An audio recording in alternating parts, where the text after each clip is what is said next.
நான் சொல்ல யோ இது 4 நாள் ஆகும், நீ முடிஞ்சதை பார்த்துக்க, நீ பண்ணல தப்பு, நான் உன்னை குறை சொல்ல விரும்பலை, என் குறையை நான் கரெக்ட் பண்ண ட்ரை பண்ணுறேன், டைம் கொடுத்துருவேன். யார் என்ன பண்ண முடியும் உங்களை? தீதும் நன்றும் பிறதர வாரா. இவங்க எல்லாத்துக்கும் ரியாக்ட் பண்ண வேண்டிய அவசியமே இல்லை சார். தாவேக அமைச்சர்கள் வந்து டிஎம்கே பேசுகிற மாதிரி உளர வேண்டாம்ங்கிறது என்னுடைய வேண்டுகோள். சீமான் அவர்கள் ஒன்று சொன்னார், நல்ல படமே உங்கள்கிட்ட இல்லை, நல்ல ஆட்சி நீங்கள் தருவீங்களா? இந்த பட்ட இடத்திலே படும் கெட்டக்கூடிய கெடும் மாதிரி இப்போ வந்து ட்ரெண்டு வந்து விஜய் நோக்கி போய்கிட்டு இருக்கு. ஸோ இந்த சமயத்தில் எல்லாமே அவங்க பண்ணுற தப்பை தான் தெரியும். ஒவ்வொரு பீரியட் இவங்க என்னென்ன தப்பு பண்ண போகிறாங்க, இந்த மினிஸ்ட்ரி இவங்க தப்பு பண்ணுறாங்களா பண்ணலையா, மக்கள் எப்படி ரியாக்ட் பண்ணுறாங்க, அதை பொறுத்து தான் இருக்க தவிர ஓவர் நைட் இன்றைக்கி ஒன்று நாளைக்கு ஒன்று அப்படிலாம் நடக்காது சார். ஜனநாயகன் படம் வந்துச்சு, அதாவது ஜனவரி மாதம் ரிலீஸ் ஆக வேண்டியது. இப்போ ஒரு ஆட்சிக்கே வந்துட்டாரு, சிஎம் ஆகிட்டாரு, இன்னும் ஏன் ரிலீஸ் ஆகலை, என்ன பிரச்சனை? இல்லை, அதாவது தமிழ்நாடு கவர்மெண்ட்டுக்கும் சென்சார் போர்டுக்கும் எந்த கனெக்ஷனும் கிடையாது. சார் வணக்கம். சார் வணக்கம். தாவேக அமைச்சர்களுடைய பேட்டிகள் பதில்கள் எல்லாமே பார்க்குறோம். திமுகவுடைய அமைச்சர்கள் எப்படி பேசுனாங்க அப்படின்னு நம்ம பார்க்குறோம். இது ரெண்டுத்துக்கு ஒரு கம்பேரிஷன். தாவேக அமைச்சர்கள் வந்து டிஎம்கே பேசுகிற மாதிரி உளர வேண்டாம்ங்கிறது என்னுடைய வேண்டுகோள். விஜய் எப்படி சைலண்ட்டாக இருக்காரோ அப்படி சைலண்ட்டாக எல்லோரும் இருக்க முடியாது. சில விஷயங்களுக்கு பதில் சொல்லித்தான் ஆகணும். அதை வந்து நீங்கள் தரமாக பதில் சொல்லலாம். அந்த உட்காந்து ஒருத்தர் பேசுவார்ல, எக்மோர், அவர் பேர் இன்னும் மறந்துட்டேன், ராஜ்மோகன் இல்லை பாரதி, என்ன ஆர்எஸ் பாரதின்னு, எதையா உளறிக்கிட்டே இருப்பார் கீழே பார்த்துக்கிட்டு, கேமரா பார்த்து பேச மாட்டார், எதையா உளருவார். அதான் இவங்கெல்லாம் எப்படி சம்பாரிச்சாங்கன்னு கேட்டால் அவங்களாம் இன்ஸ்டியூஷன் வச்சாங்க அப்படிம்பாரு. அவன் இன்ஸ்டியூஷன் வச்செல்லாம் சம்பாதிக்கல, சாரா கடை வச்சு தான் சம்பாரிச்சாங்க எல்லாரும். எல்லா மந்திரியும் லஞ்சம் வாங்கினா அதை நம்ம சொல்ல முடியாது, அது ப்ரூவ் பண்ணணும்னு வச்சுக்கலாம், அது வேறு விஷயம். ஸோ எல்லார் மேலேயும் கேஸ் இருக்குது, 4-5 பேர் மேலே. ஸோ நான் என்ன சொல்கிறேன்னா, தாவேகா காரங்க வந்து தரமாக பிஹேவ் பண்ண முடியும். அது விஜய் சொல்கிறத பொறுத்து, அவங்கவுங்க டிசைட் பண்ணுறதை பொறுத்து. தீதும் நன்றும் பிறதர வாரா. இவங்க எல்லாத்துக்கும் ரியாக்ட் பண்ண வேண்டிய அவசியமே இல்லை சார். சார் நம்ம லெனின் என்ன சொல்லியிருக்காருன்னு நான் நிறைய சொல்லியிருக்கேன் சார். உன்னை விமர்சிப்பவனிடம் உன்னை நிரூபிக்க போராடாதே. ஓகே, இது வந்து சாதாரண மனுஷன் எல்லாருக்குமே இது வந்து சூட்டபிள். நீ நிரூபிக்கிறதுக்கு போராட வேண்டாம். ஒரு பையன் திட்டினா, அவன் திட்டினா, இவன் திட்டினான்ல, அரசியல் அது மேபி கஷ்டமாக இருக்கலாம். கஷ்டமாக இருந்தால் கூட நீ அவனுக்கு பதில் சொல்லணுன்னா சொல்லு, இல்லைன்னா உன் வேலையை மட்டும் பாரு. இந்த வாழ்க்கையை நான் என்ன சொல்கிறேன் சார், நான் ரொம்ப ஃபிலசாபிக்கலாக பேசுகிறேன்னு நீ நக்கல் பண்ணுவாங்க. நான் என்னமோ வயசாச்சு அட்வைஸ் பண்ணுறேன்னு. நான் சொல்கிறேன், உங்கள் வேலையை நீங்கள் பார்த்துக்கிட்டே போனீங்கன்னா நிச்சயமாக நீங்கள் முன்னேறுவீங்க. பக்கத்தில் இருக்கிற எதை சொல்லிக்கிட்டு தான் இருப்பான், கமெண்ட் அடிச்சுக்கிட்டு தான் இருப்பான்.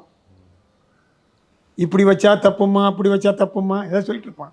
அதுக்கெல்லாம் ரியாக்ட் பண்ணிட்டு நீங்கள் ரியாக்ட் பண்ணிட்டு இருந்தீங்கன்னா உங்கள் வாழ்க்கை வீணாகிடும். உங்களுக்கு என்ன கோலு, நீங்கள் என்ன சம்பாதிக்கணும், நீங்கள் என்ன பண்ணணும், அதை வச்சு ஃபோக்கஸ் பண்ணி போய்கிட்டே இருந்தீங்கன்னா வெற்றி உங்கள் கையில் தான் இருக்கும். எவனாவது அப்படி பண்ணி வெற்றி படலைன்னா என்கிட்ட வர சொல்லுங்க, நான் என்னென்னு கேட்குறேன். நிச்சயமாக உங்கள் வேலையை பாருங்கள் சார். ஒரு இங்கிலீஷில் ஒரு பழமொழி இருக்குது, when you do something you will definitely get some remark. அப்படி அவன் ரிமார்க் பண்ணுறான்னு பார்த்துக்கிட்டே இருந்தீங்கன்னா நீங்கள் you will be nothing. When you do nothing you will be nothing. You will have to do something. If somebody come and just ignore it and do your work. When you do nothing you become nothing. அது தெரிஞ்சிச்சு அவங்களுக்கு. அதனால் உன் வேலையை பார்த்துப்போ. நான் நினைக்கிறேன் விஜய் அதை பண்ணுறான்னு எனக்கு தோணுது, எனக்கு தெரியல. மற்ற மினிஸ்டர்ஸும் அந்த மாதிரி, நான் எலக்ட்ரிசிட்டி மினிஸ்டராக எனக்குள்ள வேலையை நான் பார்க்குறேன்.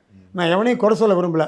டிஃபெக்ட்ஸ் இருக்கலாம், எல்லா மந்திரிக்கும் இருந்த டிஃபெக்ட் எனக்கும் இருக்கலாம், அதை நான் கரெக்ட் பண்ணுவேன் அப்படின்னு சொல்லிட்டு அதுக்கான வேலையை பார்க்கணுமே தவிர நான் ஓவர் நைட் ஒருத்தனுக்கு ப்ரூவ் பண்ண வேண்டாம். பவர் கட் வந்தால் மந்திரி என்ன சார் பண்ணுவார்? அவர் ஒருத்தர் தான் எல்லாத்தையும் ஆப்ரேட் பண்ணுறாரு ஒத்தால உட்காந்துக்கிட்டு. அவருக்கு கீழே எத்தனை ஆஃபீஸர் இருக்கான், அவருக்கு கீழே எத்தனை டெக்னீஷியன் இருக்கான், ஃபோர்மேன் இருக்கான், லைன்மேன் இருக்கான், எல்லாம் இருக்காங்கல்ல. இப்போ எல்லோரும் கோஆப்ரேட் பண்ணி கோஆர்டினேட் பண்ணி வேலை பார்த்தானே எவ்வளோ ஆகும்? இவர் அந்த உடனே ஒரே நாளில் ஆர்டரை போட்டு பண்ணிட முடியுமா? சும்மா எவனா எதாவது குறை சொல்லிட்டு இருக்கக்கூடாது சார். அப்போ யார் இது பண்ணுறா அதெல்லாம் நம்மளுக்கு தெரியாதுக்கார். அதெல்லாம் அவங்க கண்டுபிடிப்பாங்க சார் பொறுமையாக. அதுக்கு டைம் கொடுக்கணும். பவர் கட் ஆகுதுன்னா அதுக்குள்ள ரீசன் அவங்க பார்ப்பாங்க, அதுக்கு அவங்களுக்கு டைம் கொடுக்கணும். அதை எல்லா டூ எர்ஸ் ஹியூமனுங்க. தப்பு பண்ணாத மனுஷன் இருக்கானே அவங்கள்ட்ட? யாராவது இருக்கான காட்டுங்க. இல்லை, தப்புன்னு நடக்குங்க. அவருக்கு தான் மந்திரி வந்து உட்காந்துருக்காரு. வந்த அன்னைக்கு அவர் எல்லாத்தையும் மேஜிக் பண்ண முடியாது. அவர் அதை அண்டர்ஸ்டாண்ட் பண்ணி ஆளுகளை கூப்பிட்டு, ஐயா அவங்க உங்களை கூப்பிட்டு ஐஏஎஸ் ஆஃபீஸர் கூப்பிட்டு சார் இது என்ன ப்ராப்ளம் பார்க்கணும், அது ஒரு டிபார்ட்மெண்ட் லெவலில் முதல்ல தானே போகும். இப்போ ஒரு வாரம் மேலே கரண்ட் கட் ஆகிட்டு இருக்கு. ஒரே நாள் அப்படியெல்லாம் பண்ண முடியாது சார். இது ஒரே ஒரு இடத்துல தான் இருக்குது அவங்களுக்கு பவர் பூரா. அங்கங்கே இருக்குங்க, அத்தனை இடத்துலையும் எல்லாரும் கோஆப்ரேட் பண்ணணும், எல்லாட்டையும் இவங்க பேசணும், எல்லோரும் செட்டில் ஆகிறதுக்கு ஒரு 2-3 மாதம் ஆகலாம். என்னுடைய இது அதுதான். நான் மந்திரியாக இருந்தால் அதை சொல், நான் இவங்களுக்கெல்லாம் பயப்பட மாட்டேன். நான் சொல்லுவேன், யோ இது 4 நாள் ஆகும், நீ முடிஞ்சதை பார்த்துக்க, நீ பண்ணல தப்பு, நான் உன்னை குறை சொல்ல விரும்பலை, என் குறையை நான் கரெக்ட் பண்ண ட்ரை பண்ணுறேன், டைம் கொடுத்துருவேன். யார் என்ன பண்ண முடியும் உங்களை? இவரோட மினிஸ்டருங்க, சைனிங் பவர் இருக்குங்க. உங்கள் சேரை ஒருத்தன் மதிக்கலை, அவனையும் நீங்கள் மதிக்கிறீங்க. டேய் உன் வேலையை பாடுறா, நான் வேலையை பார்க்குறேன்னு பார்க்க வேண்டியன்னு ஆஃபீஸர்ஸை கூப்பிட்டு சார் இங்கே பாருங்கள் எனக்கு அவமானமாக இருக்குது. இட் இஸ் டிஸ்கஷனுங்க, மனிதனுக்கு மனுஷன். ஒரு உலக வரைய டிஸ்கஷனில் நிறுத்துறீங்க, எல்லாரையும் கூப்பிடுங்க, கூப்பிட்டு பேசுங்க அன்பா. எப்படி வேலைக்காரன்ட்ட வேலை வாங்குவீங்க? திட்டுவீங்களா அடிக்கடி? வேலைக்காரன் தப்பு பண்ணால் அவனை கூப்பிட்டு அட்ஜஸ்ட் பண்ணி காம்ப்ரமைஸ் பண்ணி வாழ்ந்தா தானே வாழ்க்கை. பொண்டாட்டி தப்பு பண்ணால் திட்டி விட்டு உடனே டைவர்ஸ் பண்ணுவீங்களா? காம்ப்ரமைஸ் பண்ணி தாங்க. வாழ்க்கை என்பது விட்டு கொடுத்து வாழ்கிறதாங்க. இவர் மந்திரியாக வந்ததுக்காக எல்லாரும் ஒரே நாளில் வேலை பார்க்க மாட்டான். ஸோ அவங்கள கூப்பிட்டு ஐயா சாமி அப்படின்னு சொல்லிக்கிள்ளி பார்க்கத்தான் வைக்கணும். நான் சொல்லுவேன், படம் எடுக்க போனீங்கன்னா ஹீரோ தகராறு பண்ணுறான்னு நீ சண்டை போட முடியாதுங்க. அவங்களோட அட்ஜஸ்ட் பண்ணி அவங்களோட ட்ராவல் பண்ணி தான் படத்தை முடிக்கணும். ஏன்னா அவரை நம்பி தானே படம் இருக்குது. அந்த மாதிரி நீ மக்கள் ஒன்று நம்பி ஓட்டு போட்டிருக்காங்க, நீங்கள் வந்து ஒரு மினிஸ்டராக உட்காந்துருக்கீங்க, ஆஃபீஸர்ஸை நம்பி தான் நீங்கள் வேலையை பார்க்கணும், ஃபோர்மேன் வரைக்கும் பேசணும். எல்லாரையும் கூப்பிட்டு அப்பா பாருங்கடா ப்ளீஸுப்பா, we are working for people அப்படின்னு நம்ம எக்ஸ்பிளைன் பண்ணணும். பண்ணி நம்மளைத்தானே தாழ்த்திக்கிட்டு பேசினோம்னா வேலை போகும். ஓகே, சீமான் அவர்கள் ஒன்று சொன்னார், நல்ல படமே உங்கள்கிட்ட இல்லை, நல்ல ஆட்சி நீங்கள் தருவீங்களா? எல்லா படத்துக்கு ஸ்கிரிப்ட் அவர் பண்ணாரா? அவர் ஒரு ஹீரோ நடித்தார், அவருடைய இமேஜை வச்சு அந்த கேரக்டர் ஒர்க் அவுட் ஆகிச்சு ஓடி இருக்கோம். ஒரு படம் கூட நல்ல படம் இல்லை அப்படின்லாம் சொல்ல முடியாது சார். எல்லா நடிகருக்கும் 4 படம் நல்ல படம் இருக்கும், 10 படம் கெட்ட படம் இருக்கும், யாராக இருந்தாலும். அப்படி நான் எல்லா படமும் நான் கரெக்டாக நடிச்சிட்டேன்னு யாரும் சொல்ல முடியாது. அது சிவாஜியாக இருந்தாலும், எம்ஜிஆராக இருந்தாலும், ரஜினியாக இருந்தாலும், கமலாக இருந்தாலும், யாராக இருந்தாலும் அவங்கவுங்களுக்கு ஒரு டயத்தில் ஒரு படங்கள் ஓடும், ஓடாமல் இருக்கும். அதில் நல்ல விஷயந்தான் நம்ம சொன்னோமா அப்படின்லாம் சொல்ல முடியாது. எம்ஜிஆர் ஒருத்தர் தவிர யாரும் ஜனங்களுக்கு ப்ரீச் பண்ண முடியாது, கேட்க மாட்டாங்க. அவர் மட்டும்தான் தண்ணி அடிக்காதீங்கன்னு சொல்லலாம், மித்தவங்களாம் சொல்ல கேட்க மாட்டாங்க. அதனால் மக்களை புரிஞ்சு தான் நம்ம படம் எடுக்கிறோம். மக்களை வந்து தியேட்டருக்கு வரவழைக்கிறதுக்கு படம் எடுக்கிறோம். அதில் ஒரு 4 நல்லது கெட்டது இருக்கும். நான் என்ன சொல்கிறேன், வயலன்ஸு கம்மியாக இருக்கும்னு சொல்கிறேனே தவிர அதில் எல்லாத்தையும் நம்ம கரெக்ட் பண்ண முடியாது சார். ஒரு படத்தில் 4 நல்ல விஷயம் இருந்தால் படம் ஓடிடும், 4 நல்ல சீன் இருந்தால் படம் ஓடிடும். மொத்த படம் நல்லா இருக்கு அப்படின்னா மேபி நல்லா இல்லாமல் இருக்கலாம். நல்ல சீன் நச்சுன்னு இருந்தால் படம் ஓடுது. அதனால் எல்லாம் அதை வச்சு அப்படியெல்லாம் அவர் சொல்ல முடியாது. அவர் ஏதோ கிரிட்டிசைஸ் பண்ணுங்கிறதுக்காக பண்ணுறாரு பாவம். அவர் சென்சிபிளாக பேசக்கூடியவர் தான். பட்டு எல்லாரும் எல்லா இடத்துலையும் சென்சிபிளாக பேச முடியாதுல்ல. இப்போ நானே வளரலாம் இல்லையா? யார் அவருடைய தொண்டர்கள், அவருடைய தம்பிகள் சொல்கிறது என்னென்னா, இந்த எலெக்ஷனில் வந்து எங்களுடைய ஒரு பவர் வந்து நாங்கள் ப்ரூவ் பண்ணியிருப்போம், இடையில விஜய் வந்தனால எங்களால் எதுவும் பண்ண முடியல, அது பாதை மாறிடுச்சு. அதை பற்றி நம்மளுக்கு நோ கமெண்ட்ஸுங்க, அது அவங்களுக்குள்ள உள்ளது, எனக்கு அது தெரியாது. தொண்டர்கள் இதெல்லாம் கொஞ்சம் கொஞ்சம் எல்லாருக்குமே சார் விஜய் வந்தோடனே கொஞ்சம் எல்லாமே கொஞ்சம் ட்ராப் ஆகுது. அது ஒரு சீசன், ஒரு இந்த பட்ட இடத்திலே படும் கெட்டக்கூடிய கெடும் மாதிரி இப்போ வந்து ட்ரெண்டு வந்து விஜய் நோக்கி போய்கிட்டு இருக்கு. ஸோ இந்த சமயத்தில் எல்லாமே அவங்க பண்ணுற தப்பை தான் தெரியும். ஒவ்வொரு பீரியட் இவங்க என்னென்ன தப்பு பண்ண போகிறாங்க, இந்த மினிஸ்ட்ரி இவங்க தப்பு பண்ணுறாங்களா பண்ணலையா, மக்கள் எப்படி ரியாக்ட் பண்ணுறாங்க, அதை பொறுத்து தான் இருக்க தவிர ஓவர் நைட் இன்றைக்கி ஒன்று நாளைக்கு ஒன்று அப்படிலாம் நடக்காது சார். அதெல்லாம் டைம் ஆகும், டைம் கழித்து பார்க்கணும். இன்றைக்கே அவங்க வந்து மனம் தளர வேண்டிய அவசியம் கிடையாது. இப்போ ட்ரெண்டு அப்படி இருக்குது, இன்னொரு 6 மாதத்தில் மாறலாம், 1 வருஷத்தில் மாறலாம், மாறாமலும் போகலாம். ஸோ அதனால் it's a question of time. இவர் பண்ணுற பெர்ஃபார்மன்ஸை பொறுத்து இவருக்கு நல்ல பேர் வரும். இப்போது திமுக வந்து இந்த ஜென்சி மீட்டிங்கு இந்த மாதிரிலாம் போட்டு அவங்க ஒரு அளவு வச்சுருக்காங்க கட்சியை. அதிமுக வந்து இந்த மாதிரி எதுவுமே பண்ணலை. அது நம்ம அட்வைஸ் பண்ண முடியாது அவங்களுக்கு. ஒருத்தங்களும் ஒவ்வொரு பிளானில் போகிறாங்க சார். நான் வந்து பிரசாந்த் கிஷோர் இல்லை அட்வைஸ் பண்ணுறதுக்கு, நான் சாதாரண ஆள். என்னை பொறுத்தவரை அவர் ஜென்சி பண்ணுறாருன்னா அவங்க நினைக்கிறாங்க யூத்தை அட்ராக்ட். சார் யூத்தை என்னத்தை நீங்கள் பண்ணாலும் நீங்கள் முதல்ல நல்லவனாக இருந்தால் தான் சார் யாரை வேணாலும் அட்ராக்ட் பண்ணலாம். நீங்கள் முதல்ல உங்களுடைய கேரக்டரு, உங்களுடைய இத்தனை வருஷத்து பிஹேவியர் எல்லாத்தையும் வச்சு அவன் எவாலுவேட் பண்ணுறான், அவன் ஒரு அசஸ்மெண்ட் பண்ணுறான், இவர் இப்படியா கொஞ்சம் ஆள் அப்படின்னு. அதை வச்சு தான் வந்து இருக்க தவிர நீங்கள் வெறும் பேச்சில் மட்டும் கவர்ந்துக்கிட்டே இருந்தீங்க. கலைஞர் இருந்தார், பேரறிஞர் அண்ணா இருந்தார், அவர் இருந்தார், இவர் இருந்தார், எல்லாம் கவர்ந்துக்கிட்டே இருந்தீங்க. இப்போது உங்கள் பேச்சு வந்து வெறும் கவர்ச்சி பேச்சுங்கிறத புரிஞ்சுருக்காங்க. It is taken time. இப்போது இவர் பேசுகிறது நல்லா இருக்குன்னு நினைக்கிறாங்க. So it's a question of time. நீங்கள் கவர்ச்சி வெறும் நீ கவர்ச்சி மட்டும் பேசிட்டு பண்ணுறது ஒரு அநியாயம் பண்ணால் எப்படி சார் ஜெயிக்க முடியும்? எனக்கு தெரிஞ்சு, நான் தெரியல, நான் நினைக்கிறேன் அவங்க பண்ணதெல்லாம் தப்பு. அதனால தான் மக்கள் அவருக்கு எகென்ஸ்டாக ஓட்டு போட்டாங்க. அதை நான் அடிக்கடி சொல்லுவேன், எனக்கு சப்போர்ட் பண்ணுறதே கலைஞர் டிவி தான். நான் வந்து ஆக்சுவலாக டிஎம்கே கேன்ஸ்டாக ஒரு வார்த்தை பேசக்கூடாது நியாயப்படி பார்த்தா. பட் நீங்கள் கேட்குறீங்க, நான் உண்மையை தான் பேச முடியும். மக்கள் வந்து நீங்கள் உங்கள்கிட்ட வரணும்னா இப்போ உதயநிதிக்கு எவ்வளவோ நான் சொன்னேன். அதாவது அவர் டேரக்டாக இல்லை, இன்டர்வியூஸில் அவருக்கு ஒரு நல்ல வாய்ப்பு இருக்குது.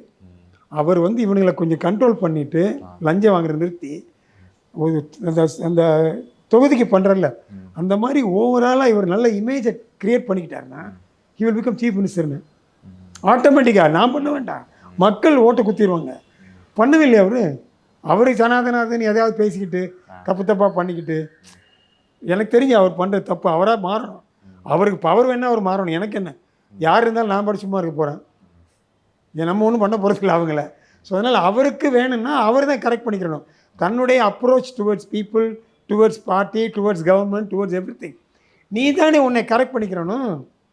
அவர் சாணக்கியாவை படிக்கணும், ஏதாவது படிச்சு கிடிச்சு தீர்ந்தணும். ஓகே, அவர் கையில் இருக்குது. சிங்கப்பெண் அதிரடி படைன்னு ஒரு திட்டம் ஆரம்பிச்சிருக்காங்க. அதுக்கு விமர்சனம் வருது. போன டைம் வந்து அந்த பிங்க் பெட்ரோல் நாங்கள் விட்டுருந்தோம், பிங்க் கலர்ல அந்த வண்டி எனக்கு தெரியாது. அதை வந்து ஸ்டிக்கரை மாற்றி ஒட்டி நீங்கள் பண்ணுறீங்க, பெரிய திட்டம் இல்லை. எதையாவது யாராவது கமெண்ட் அடிப்பாங்கனாலும் சொன்னேன், எல்லா கமெண்ட்டுக்கும் நீங்கள் ரெஸ்பாண்ட் பண்ண வேண்டிய அவசியம் இல்லை சார்.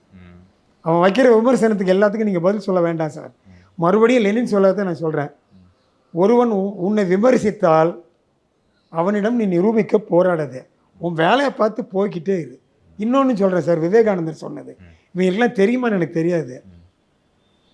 ஒருவன் உன்னை புகழும்போது வாயை பொத்திக்க, அவன் உன்னை இகழும்போது காதை பொத்திக்க, உன் வேலையை பார்த்து போய்கிட்டே இருறான்றாரு.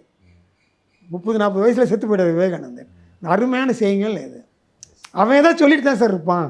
இப்போ என்னை எத்தனை பேர் நக்கல் பண்ணுவான், படம் எடுத்தான் காசை விட்டான்னு. நான் கவனிச்சிட்டு இருக்கேன், நான் பாடு உட்காந்துருக்கேன் ஜாலியாக. என் காசை தானே விட்டேன், அவன் காசை விடலை. நான் பாடு என் வாழ்க்கையை வாழ்கிறேன் சார். நான் பாடு என் ஃபோக்கஸ் தான், என் வேலை என்னப்பா. நான் தப்பு படம் எடுத்தேன், அதுக்காக நான் யாரையும் குறை சொல்ல முடியுமான்னு எனக்கு நேரம் சரியில்லை எடுத்தேன், காசை காலி பண்ணேன், இப்போ நான் இருக்கேன். அந்த மாதிரி தன்னுடைய தீதும் நன்றும் பிறதர வாரா. நீ எவன் சொல்கிறத பற்றியும் கவலைப்படாத, உன் வாழ்க்கையை பார்த்து நீ வாழு. அதுதான் எனக்கு தெரிஞ்ச. நீங்கள் ப்ரொடியூசர் டிஸ்ட்ரிபியூட்டராக இருக்கீங்கனால இந்த கேள்வி, விஜய் அவர்களுடைய ரசிகர்கள் இருக்காங்க, சினிமா ரசிகர்கள் இருக்காங்க. ஜனநாயகன் படம் வந்துச்சு, அதாவது ஜனவரி மாதம் ரிலீஸ் ஆக வேண்டியது. இப்போ ஒரு ஆட்சிக்கே வந்துட்டாரு, சிஎம் ஆகிட்டாரு, இன்னும் ஏன் ரிலீஸ் ஆகலை, என்ன பிரச்சனை? இல்லை, இதாவது தமிழ்நாடு கவர்மெண்ட்டுக்கும் சென்சார் போர்டுக்கும் எந்த கனெக்ஷனும் கிடையாது, சரிதானே? Tamil Nadu government cannot force people to come to the theatre and see the film. அப்படி பண்ண முடியாது. எல்லாருக்கும் நாளைக்கு வந்து சிஎம் ஆஃபீஸ்லேருந்து என் படம் ரிலீஸ் ஆக நாளைக்கு எல்லோரும் வந்து படத்தை பாருங்கன்னு சொல்ல முடியாது. இது தனி மேட்ரு, அது தனி மேட்ரு சார். சென்சார் போர்டு தனி மேட்ரு, கவர்மெண்ட் தனி மேட்ரு. இவர் ஜெயிச்சு வந்துட்டார், இனி அவங்க வந்து ப்ராக்டிக்கலாக என்னென்ன உண்டு அதாவது நான் அன்றைக்கே சொன்னேன், ஒரே ஒரு தவறு இவங்க பண்ணது தான். சென்சார் போர்டுக்கு பெர்மிஷன் வாங்கி டேட்டை போட்டிருந்தாங்கன்னா பிரச்சனை கிடையாது. நாங்கள்லாம் படம் எடுக்கிற போது சென்சார் போர்டில் போன உடனே முதல்ல ரொம்ப ஷார்ட் நோட்டீஸ்னு வச்சுங்க, சென்சார் ஆஃபீஸர்கிட்ட ஒரு கேட்போம், ஐயா நான் இந்த மாதிரி நாளைக்கு ஆடில் தேதி போடலாமா கூடாதா, நீ சர்டிஃபிகேட் தரதா உறுதி பண்ணிட்டியா?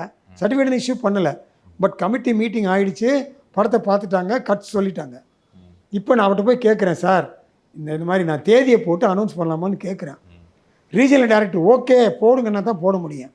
அவர்கிட்ட உத்தரவு வாங்காமல், கமிட்டியில் உத்தரவு வாங்காமல் டேட்டை போட்டிங்கன்னு வச்சுங்க, உங்களை காலி பண்ணிடுவானுங்க. ஏன்னா இது கவர்மெண்ட்டு, இது சென்சார் டைரக்டர் நினச்சாலும் மாற்ற முடியாது, பிரைம் மினிஸ்டர் நினச்சாலும் மாற்ற முடியாது. இது வந்து இட்ஸ் அ ரூல், கான்ஸ்டியூஷனில் இருக்குது.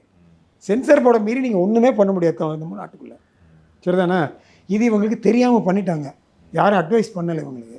என்னை மாதிரி ஆளை கேட்டிருந்தாங்கன்னா நான் வம்புக்கு போகாதீங்கன்னு இருப்பேன். அவங்க நம்மளை எப்படி ரெஃபர் பண்ணுவாங்க, நான் சாதாரண ஆள்.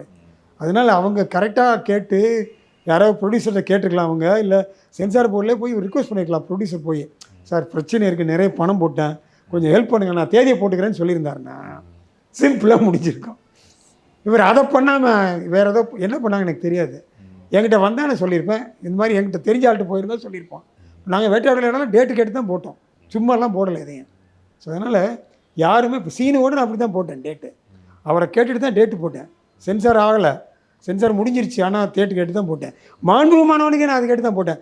சந்திரசேகர் சார் என்னை கோச்சிக்கிட்டாரு, ஏன்ப்பா அவசரப்பட்டு டேட்டை போட்டிங்கன்னு. இல்லை சார் நான் சொல்லிவிட்டேன் சார் வாயினால், அதனால் போட்டேன், சென்சார் போர்டில் கிளியரன்ஸ் வாங்கிட்டேன். என்ன நாராயணன், ஒரு வாரம் கழிச்சு 2 வாரம் கழிச்சு பண்ணிக்கலாமேன்னாரு. என்னுடைய தவறு, அவர் கரெக்டாக அட்வைஸ் பண்ணார், நான் கேட்கல.